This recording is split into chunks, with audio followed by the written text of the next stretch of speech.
program here that our freshmen have to go to. So our freshmen, we're up at 8 o'clock in the morning. Next 3 days, we have this great program that President Makeley put together. So today we didn't have any of our freshmen for shoot around. So we actually had our guys in to shoot at 11 a.m. and then we did our walkthrough and shoot around right before the game, which I just thought about doing this morning because I didn't feel like we were prepared. Yesterday during practice, a fire alarm went off, so we weren't able to finish our practice. So basically everything that I didn't plan on or would never have done happened today. And it's kind of funny how sometimes things just tend to work themselves out. So I'd like to say that I had some miracle idea, but we did. I mean, we were walking through their plays while they were warming up because we really didn't get enough time to prep, and it worked. So maybe I'm going to try it again, and I'm going to set the fire alarm off during practice next Wednesday. I'm sure they plan to play you zone because you've struggled from three, and you upset those plans as well, shooting as well as you did in the second half. Yeah, we did get a lot of shots up on Sunday. That's basically all we did was shoot. We dummied our offense and shot for about 45 minutes. Guys have been playing a lot of minutes, the little 3-on-3 work, but we just shot the ball. And eventually we're going to make shots. I mean, I have guys who are better shooters than they've been. And when you're in your gym, you're going to have one of those nights. And I mean, the second half, obviously, we got it going. We were 7 for 9 from 3. Right. Like, eventually that was bound to happen. We're not as bad a shooting team as we've been, and Byron Hawkins stepped up and made some big shots and played like the player that I recruited. And I just told him, like, that's what I expect from you. And he had to, when he gets going and gets in a groove, he becomes a pretty good player. And today was one of those days for him.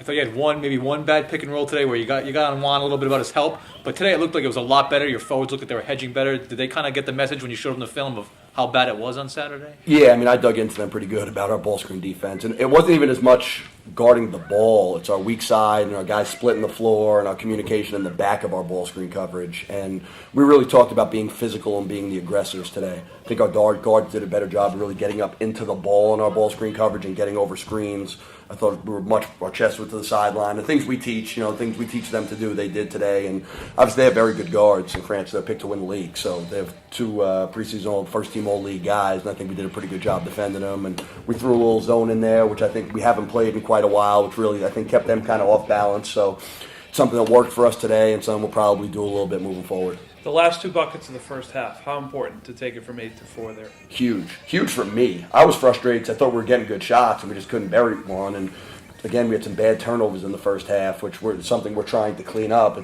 They didn't force us into them. We're just throwing the ball away, and it's getting sped up a little bit. And so those 2 baskets were huge. And I think we came into the locker room feeling, okay, we're in this game. Where you go from, instead of being down 8 or 10, you're down 4, you're right there. Our guys had confidence in the second half they could win the game. You could tell at halftime that they felt they could win, and that's the most important thing, them believing. Right. How important is it? Adam made some really tough shots. When you guys things aren't working offensively, how nice is it that you have someone who's an outlet who can make those shots when things aren't going well, because he made a couple tough ones when you needed them. Yeah, you need that. I mean, you need your best players to step up and make difficult shots. And, as you start watching video and seeing everyone in the league, everyone's better players. Late shot clock or late game will step up and make some big shots. So, like, Adam missed that 3 in and out late in the game that would put us up, I think, 11. And my staff was on the bench like, Maddie took the shot. I wasn't. I tell Adam, his hands are down, shoot the ball. Now, was it smart time and score-wise? No. Did I have confidence that ball was going in? Yes. Did I tell him that after the game? Yes. His teammates were getting on him. I said, shoot it again. I would have taken that shot when I played, so I'm letting him take that shot. That's the kind of confidence I have in him. If I have that confidence in him, then he's going to play with that kind of confidence, and he made some big shots today for us. Was there any method to the dress down look today? It's coaches versus cancer, so we were doing the sneakers, right. And when I was at Iona, we ended up wearing sweats. So it was for cystic fibrosis, and we ended up making a run, winning 5 in a row, going to the NCAA tournament. We're probably the only coaching staff in the history who wore sweatpants in the NCAA tournament. So I think we're probably going to wear this again on Thursday and see if we can keep it going. Last one for you. I've paid attention to this. Do you have a seat on the bench? Is there a spot for you between the coaches? Is that for the guys who come off the... I'm confused by this. Is there a spot for you? There is, but I don't sit down very much. Obviously, I'm fairly animated, and the way I pace the sideline is the way I pace during practice. Our trainer always laughs at me about it, that I'm pacing all the time. Have you ever figured out how many steps you walk? Do you carry like a... I don't. I used to actually at Iona. I don't anymore, but it's a lot. Between shoot-around, I'm a nervous wreck, game day, and game day until the game starts is not a good game. Not a good day for me. I get on the treadmill, then I basically walk up and down the sideline for all of shoot-around. Obviously have a lot of energy, and game day I have even more. I mean, I love game day more than anything. And the energy I have when I wake up in the morning, there's nothing else that can give, for me, that can give you that. When you're the son of a coach and you grew up at 3 years old coming to every one of your father's games, every one of your father's practices, like game day is like a sacred thing to me.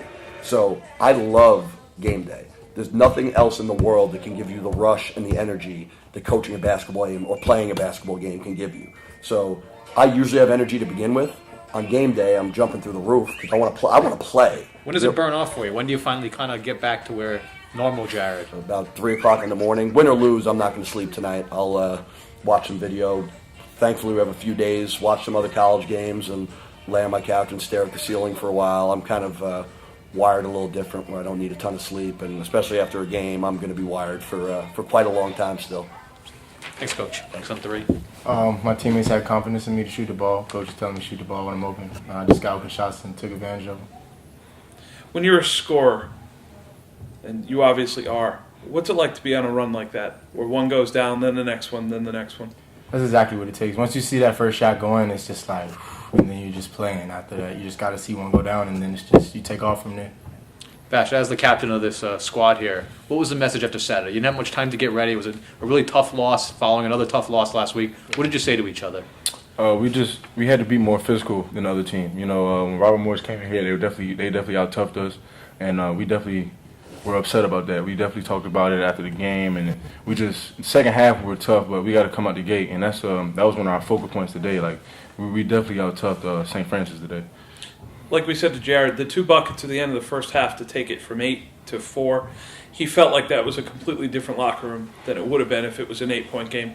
How much confidence and lift did that give you guys? Oh, it definitely we had a lot of confidence. Going into halftime, Coach he came in there right away and was just like, we're right there. We just got a lot of bad turnovers, and we were playing our game, but when we were speeding ourselves up because St. Francis definitely likes to play up and down basketball, so we just had to slow down and control the pace, and that's definitely what we did in the second half. Bash, there were 2 big points there, back-to-back possessions where you had a high-low with Joe that he made a nice athletic play on, and you hit a 3 that kind of bounced 4 times. Mm-hmm. How big were those 2 possessions there in a row when they were kind of hanging around the game there a little bit? It was definitely 2 big possessions. The play that Coach drew up, I knew I was going to have somebody, whoever was cutting to the basket, they were going to get open, and we make sure that I tell my guards, make sure you make a scoring cut, and I'm going to get it there. I think I had a pass to Nino earlier, and then same one to Joe, and he finished. So those are big possessions. The 3. Did you think it was going to go down? Because it kept bouncing and wasn't sure. I mean, it felt good coming out of my hands, so I guess I got a little friendly roll on that one. Byron, when Coach decides to make a starting lineup change or maybe changes in rotations, how does he communicate that to you guys, and how are you guys able to sort of take that in stride and still go out and play well? You just have to have the mindset that you're going to play well regardless of what's going on. You can't really focus on that. You got to just worry about the game and worry about winning the game, and then usually it takes care of itself if you just have that right preparation.